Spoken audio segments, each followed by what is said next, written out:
जय महाराष्ट्र.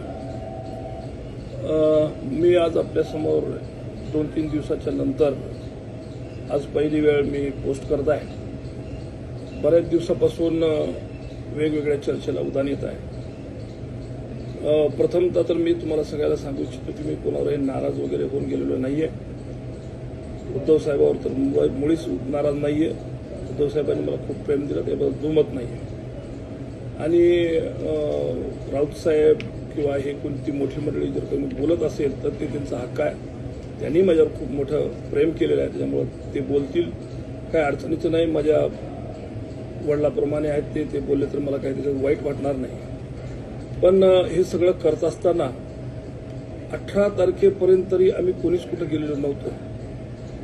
पण ज्या पद्धतीचं गैरविश्वास किंवा अतिरेक झाला बोलण्याचा, त्याच्यानंतर बऱ्याचशा मंडळीनं विचार केला की आता तिथं थांबून सुद्धा काही फार उपयोग होणार नाही. आणि खरं सांगायचं तर आपण सर्वांना माहिती आहे की खूप दिवसापासून आपण पाहतोय की सत्तेशिवाय कुठलेही कामं कार्यकर्त्याची होत नाहीये. त्यामुळं कदाचित या सगळ्या गोष्टीचा जे काही मी पाऊल उचललं त्याच्या मागचं एक मोठं कारण असू शकते की माझ्या मतदारसंघामध्ये विकास कामे करावं लागतील. लोकांनी खूप मोठ्या आशेनं मला निवडून दिलेलं आहे आणि मला त्यांची कामं करणं कर्मप्राप्त आहे.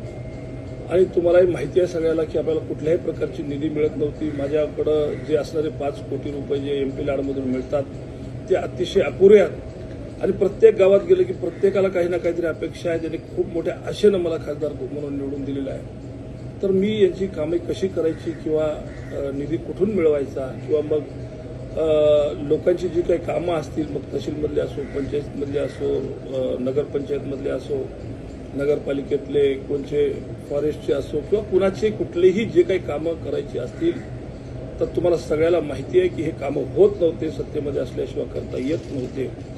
त्यामुळं हे पाऊल उचललं असेल. कदाचित बऱ्याच जणांना पटलंही असेल, बऱ्याच जणांना पटलंही नसेल. पण मी जसं सांगत असतो की जनता जनार्दन आहे आणि मला माझ्यावर खूप त्या लोकांनी सगळ्यांनी प्रेम केलेलं आहे. मला खूप मोठ्या आशेने निवडून दिलेलं आहे.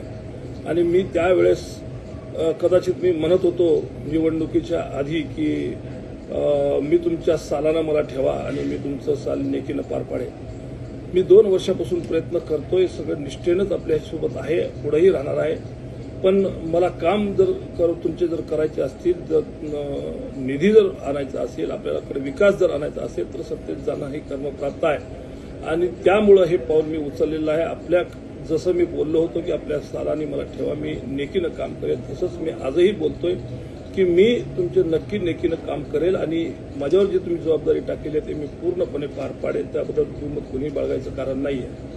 आता बरीचशी मंडळी माझ्यावर खुश असू शकते, बरीचशी मंडळी माझ्यावर नाराज असू शकते.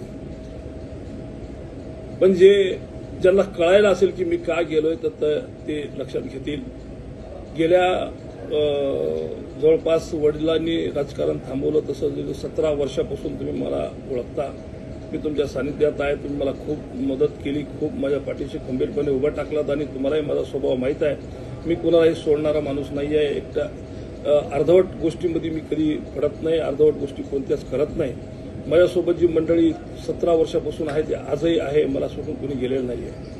पण कामं होत नसल्यामुळं बरेचसे कार्यकर्ते नजीकच्या काळामध्ये पक्ष सोडून जाऊ लागले आणि कामं होत नसल्यामुळं माझाही म्हणजे पर्याय राहिला नव्हता माझ्याकडं. त्यामुळे मी हे निर्णय घेतला असेल तर काही जण नाराज असतील, काही जण खुश असतील. ठीक आहे, नाराज असले त्यांची मी नाराजी काढण्याचा नक्की प्रयत्न करेन. माझ्या कामातून, माझ्या कार्यातून, माझ्या विकास कामातून मी त्यांना मनवण्याचा प्रयत्न करेन, मी त्यांना रिझवण्याचा प्रयत्न करेन.